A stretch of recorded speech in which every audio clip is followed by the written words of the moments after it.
안녕하십니까, 윤석동 변호사입니다. 오늘은 2025년 4월 8일입니다. 회생 안에는 법인회생, 기업회생, 그 다음에 간이회생, 일반회생, 개인회생 이렇게 네 가지 종류가 있거든요.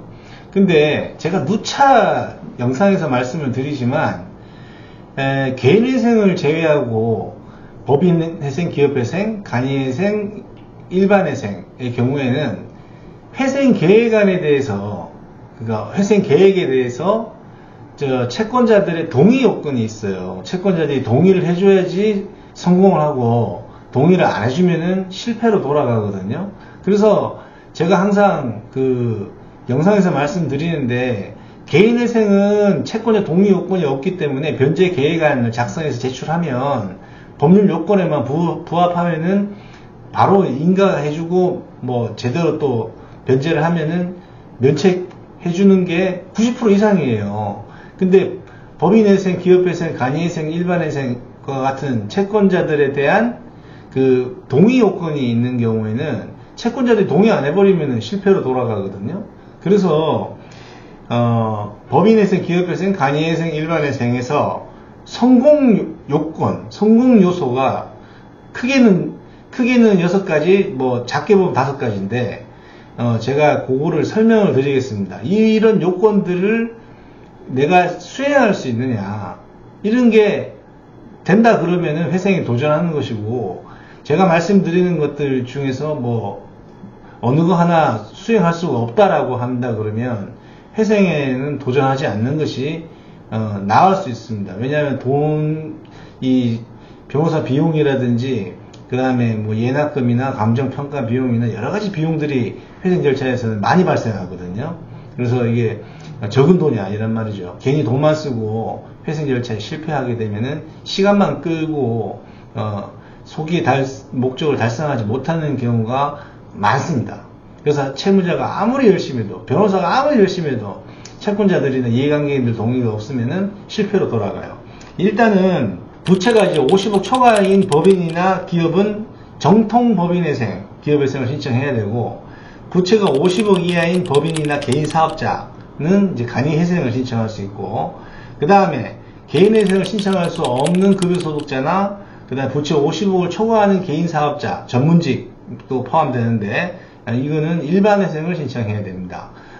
개인회생을 신청할 수 없다는 건 뭐냐면, 개인회생은 담보채무 15억 이하, 무담보채무 10억 이하 채무자들이 신청하는 거거든요. 그래서 그 채무를 초과해서 50억 기준으로 이제 초과하냐 안 초과하냐에 따라서 신청해야 되는 제도가 틀려요.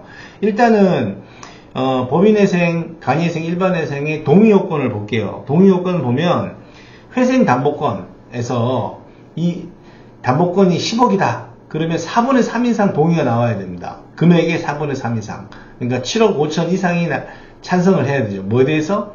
회생 계획안에 대해서. 회생 계획안은 이제 변호사가 작성해요.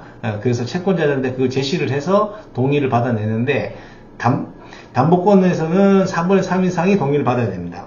그러면 담보가 없는 무담보권인 회생 채권에 대해서는 기본적으로 법인회생, 기업회생, 간이회생, 일반회생에서는 총액의 3분의 2 이상, 약 67% 이상의 동의가 나와야 됩니다. 뭐에 대해서? 회생 계획안에 대해서. 예.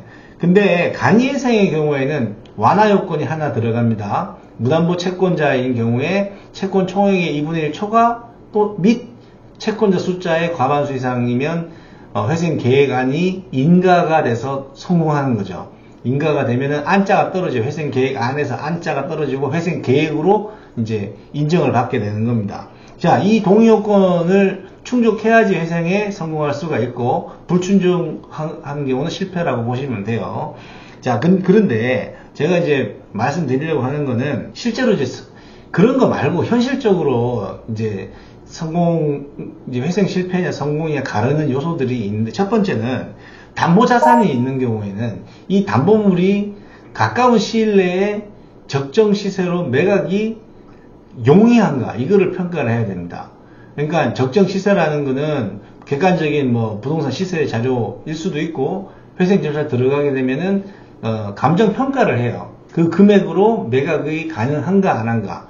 매각이 안 되는 그런 사이트에 있는 부동산이라든지 뭐 법률적으로 지식산업센터라든지 이런 것도 전매 제한이 걸린다든지 이런 것들이 있는 경우에는 담보물을 매각할 수 없잖아요. 가까운 시일 내라고 하면은 1년 내지 2년 정도인데 통상 그 안에 매각을 할 수 있어야 돼요.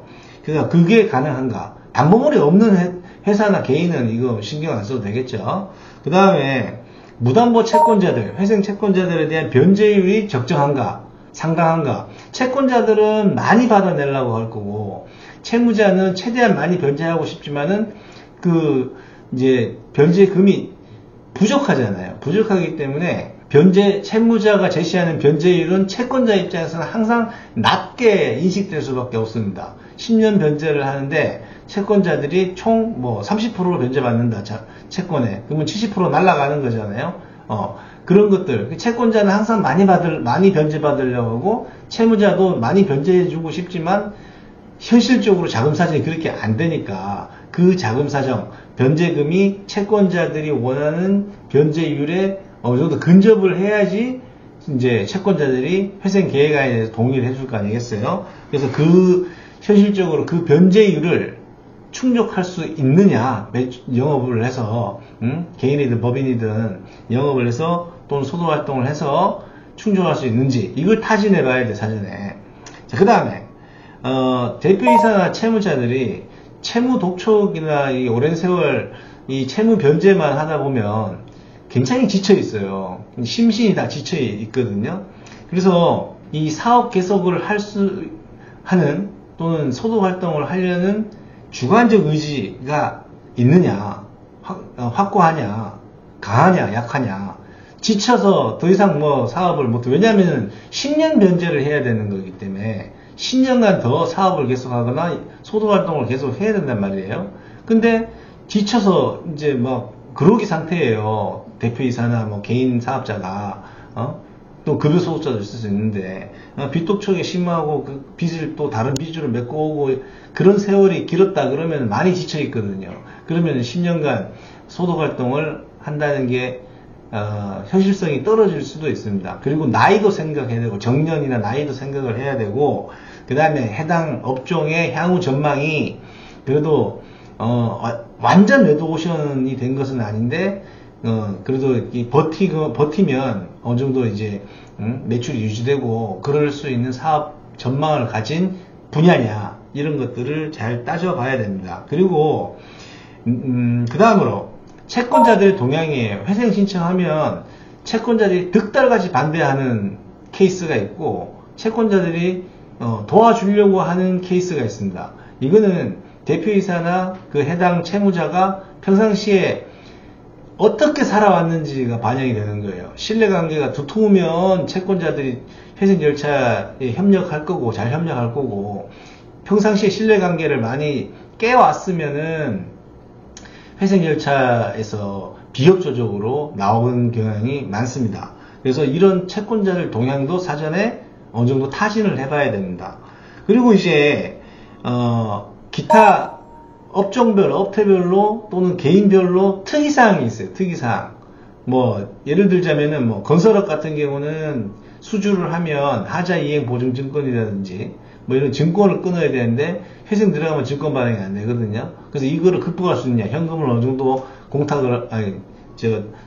현금을 어느 정도 확보를 해놓고 공제조합에 있는 데다가 넣어놓고 그다음 나머지 이렇게 영업을 할 수 있는 것인지 그런 것들. 또 회생 들어가면은 공개 입찰 공공기관에 수주 받는데 이 사실이 알려지면 조금 장애가 있거든요. 현실적으로 곧 망할 회사다 이렇게 편견을 가지기 때문에 선입견을 가지기 때문에 그런 문제들이 있습니다. 이거는 해당 업종별, 업태별, 개인별 이 특이사항은 다 달라요. 다 다르기 때문에 그 특이사항에 대해서 이제 극복할 수 있느냐, 신규 자금을 차입할 수 있느냐, 아니면 매출 신장에 어떤 큰 계약을 체결을 앞두고 있느냐, 여러 가지가 있을 수 있어요. 그런 것들을 잘 타진을 해봐야 됩니다. 자, 그러니까 회생을 신청해서 최선을 다해봅시다 하면은 다 해봐야죠. 최선을 다해봐야 되는데 채무자나 변호사가 최선을 다한다 그래가지고 성공할 수 있는 그런 제도가 아니에요. 이거는 종합적으로 고려해야 될 것들이 많아요. 채무자 측의 측면을 고려해야 되는 것도 있고, 채권자들이나 이해관계인 측면을 고려해야 되는 거, 이런 반대 당사자 입장에서 이 서 있는 이해관계를 집단적으로 조절하는 게 회생 제도이기 때문에 사전에 이런 거를 어느 정도 검토를 해봐야 돼요. 사전에 검토한다고 해서 딱 맞출 수 있는 것도 아니에요. 이거는 사람이나 기업이 거래처나 이런 데서 마음이 어떻게 될지 사전에 어떻게 다 그거를 점쟁이도 아닌데 맞출 수 있게, 점쟁이라도 못 맞춰요. 그래서 성공요건, 회생의 성공요건은 첫 번째, 회생 계획안에 대한 동의요건을 충족할 수 있는 채권의 동의요건. 그 다음에 담보가 있는 경우에는 담보가 팔기가 쉬우냐 어려우냐. 그 다음에 무담보 채권자들이 원하는 변제율에 근접할 수 있느냐. 그 다음에 대표이사나 개인이나 사업 계속, 소득 활동의 계속에 의지나 있느냐. 정년, 나이나 이런 것들 따져봤을 때 너무 고령이 아니냐. 건강 상태라든지. 그 다음에 업종별, 업태별 특이사항, 개인별 특이사항. 그 다음에 채권자들의 동향. 이런 것들을 사전에 점검해보고, 이런 것들이 계속, 요건 할 수 있어, 요건 할 수 있어, 할 수 있어, 할 수 있어가 많아지면 회생에 도전하는 것이고, 이거 어려울 것 같아요. 이거 어려워. 이렇게 해서 X가 많아지면은 회생보다는 사업을 정리하는 수순으로 가시는 것이 맞습니다. 그리고, 업종별, 업태별로 레드오션으로, 완전 풀 레드오션인가, 아니면은, 레드오션이 같긴 한데, 그래도 우리가 어느 정도 점유율을 높여갈 수 있는 그런 어떤 상태인가, 해당 업 분야에서 이런 것들을 사전에 다 챙겨요. 이런 것들은 법률적인 게 아니에요. 법률적인 게 아니고 현실적인 겁니다. 그러니까 회생이라고 하는 것이 법률적인 측면과 현실적인 측면 두 가지가 있다고 치면 요 두 가지를 둘 다 극복할 수 있다. 그러면 회생에 도전하시는 거고, 비싸요. 변호사 비용도 비싸고 연합금도 이거 개인 회생하고 천시차입니다. 그래서 이런 성공 요소, 반대로 얘기하면 실패 요소죠. 이런 것들에 대해서 사전에 O가 많이, 오케이가 많이 나오면 회생 도전. 노가 많으면 회생보다는 파산이나 이런 걸로 정리하는 수순으로 가고 다시 다른 새 출발을 하는 것이 맞다고 저는 개인적으로 봅니다. 업무를 봐도 오케이가 많은 케이스는 성공 확률이 크고, 대표이사나 개인이 이거 어려워요 이러면은 이제 실패할 확률이 큽니다. 근데 기억하셔야 될 건 아무리 최선을 다해도 성공할 수 있는 게 아니라는 거예요. 최선에 비례해서 회생에 성공할 수 있는 것이 아니라 이런 채무자 측면, 채권자 측면, 내적 측면, 외적 측면들이 잘 맞아 떨어져야지 회생에 성공할 수 있다. 이거를 기억하시고, 요거는 요 내용들은 또 블로그에 정리해서 올려놓을 테니까 참고하시면 되겠습니다. 여기까지 시청해주셔서 감사드리고 구독과 좋아요 꼭꼭 눌러주시기 바랍니다. 감사드립니다.